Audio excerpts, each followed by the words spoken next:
Bien, damos la bienvenida a Omar Aguapara, director de Ciencias Políticas de la UPC, para conocer su punto de vista en medio de las campañas que van realizando la señora Fujimori y el señor Castillo. Señora Aguapara, buenas tardes, bienvenido.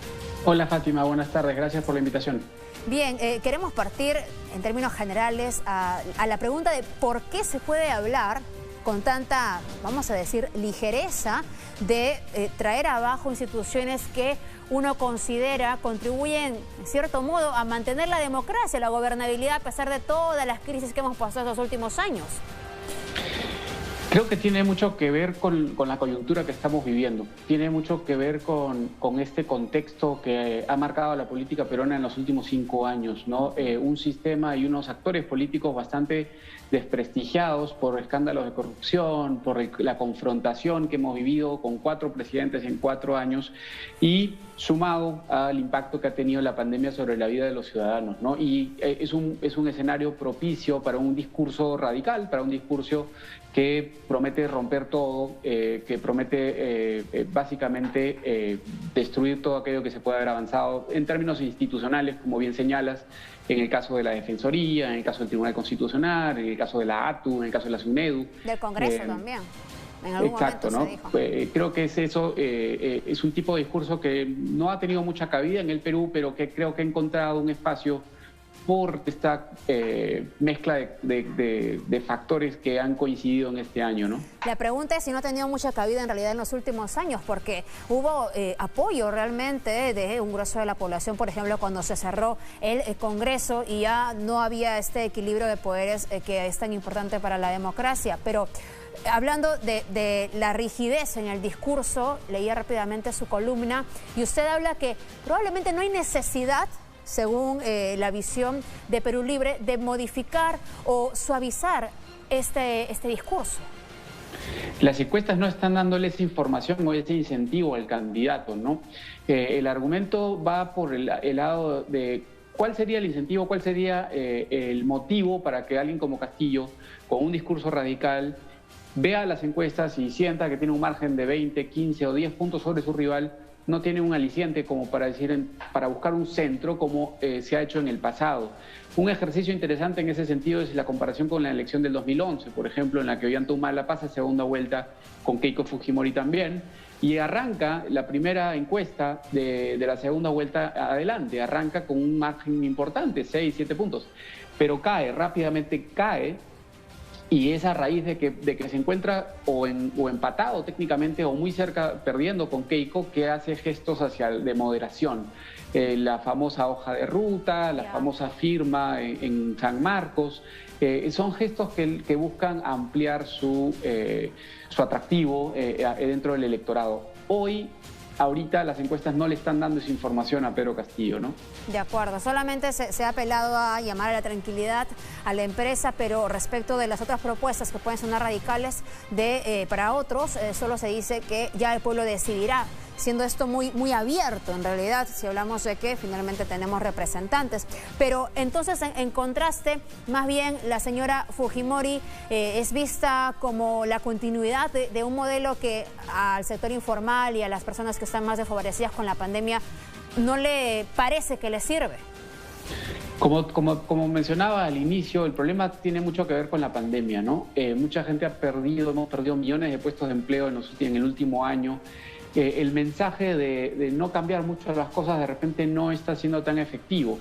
Si es que se coloca, si es que se posiciona la candidata Fujimori en ese sentido. Y probablemente lo que intente hacer de acá en adelante, sobre todo en esta segunda vuelta, es posicionarse de alguna manera como lo hizo Alan García en el 2006, prometiendo un cambio pero responsable, una actualización o una moderación dentro de lo que implicaría enfrentarse a un cambio mucho más radical, no tanto en lo institucional como en lo económico. Y ese mensaje quizás pueda tener un poco más de cabida que uno de simplemente continuidad, de respeto a la Constitución del 93, que es tácito en ese mensaje, pero hacer énfasis de repente en que también hay lugar para el cambio dentro de canales institucionales y dentro de aquello que ha venido funcionando en el Perú en los últimos 25, 30, 35 años. Porque ciertamente que tiene que cambiar algo y que tiene que mejorar es una realidad. Entonces allí estaría afinando esa propuesta y esa intención también, y la llegada a la población, que finalmente en algunos lados dicen, ¿no? Bueno, que se pruebe ya algo distinto, que se cambie algo para ver si nos beneficia o nos cae algún recurso adicional a nosotros que estamos más desfavorecidos. Pero se están demorando mucho, o en el caso de la señora Fujimori, se está demorando mucho en afinar la llegada de esta propuesta. Lo que no ha habido hasta ahora es una campaña larga, ¿no? Hay que también darle espacio porque son 6, 7 semanas de campaña. Hay momentos para mensajes importantes. Volviendo al ejemplo de la historia, usando eso como referencia, el gesto famoso de Humala se da faltando 2 semanas nada más. Yo creo que lo que puede estar esperando Keiko Fujimori es trabajar, seguir recorriendo el país, llevando su mensaje. Tiene una campaña en marcha y estoy seguro que debe tener cartas bajo la manga que va a soltar a medida que se aproxime la fecha de la segunda vuelta, ¿no? El 6 de junio. Es muy probable que veamos un gesto de parte de ella que sea paralelo más o menos al de Humala del 2011, ¿no? Que busque ampliar un poco esa base de votantes, que ahorita hay un bolsón importante, por ejemplo, dentro de los indecisos.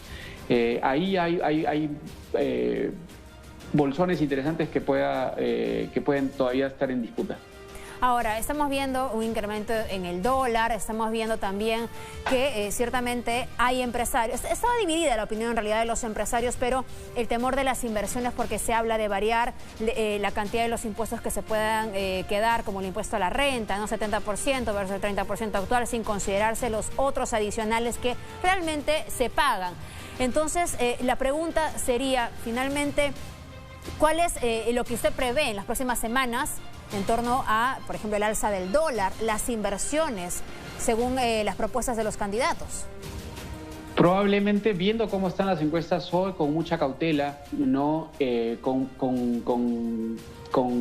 Sin muchas ganas de tomar riesgos ahora. Como tú dices, el mercado ha reaccionado frente a los resultados de la primera vuelta y también frente a lo que están mostrando las encuestas.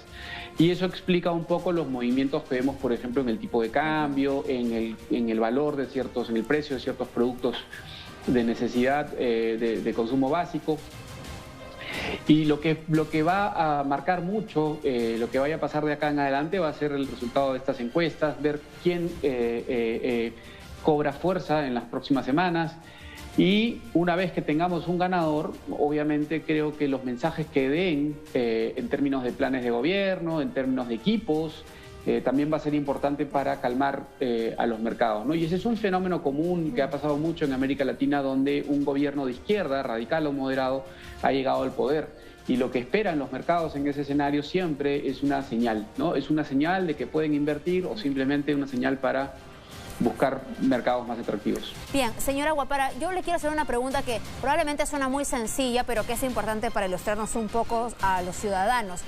¿Por qué es importante, por ejemplo, la solidez y la autonomía de una entidad como la Defensoría del Pueblo, del Tribunal Constitucional? ¿Por qué es válido hablar de sostén de una democracia cuando se habla de la división de poderes? A veces estamos acostumbrados a ver estas instituciones, pero no entendemos su importancia en la real dimensión hasta que quizá no las tenemos. Entonces, explícanos la importancia que esto tiene.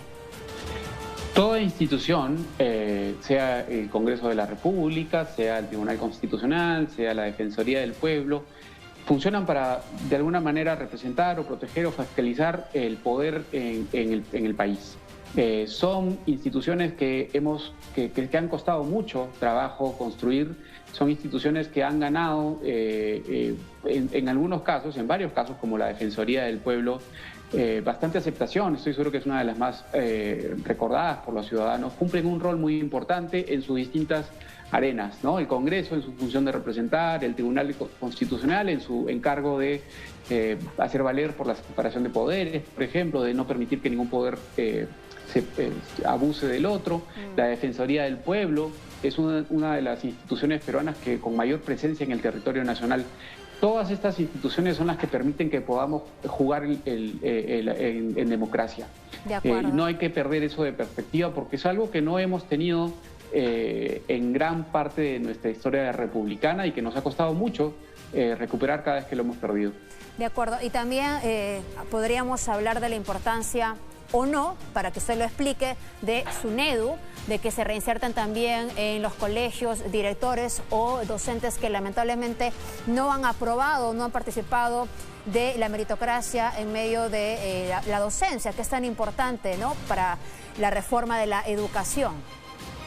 Sí, en general habría que rescatar los esfuerzos, o en el caso del transporte, en el caso de la ATU, también. Siempre buscar aquellos espacios que han logrado institucionalizar de alguna manera la competencia o que han buscado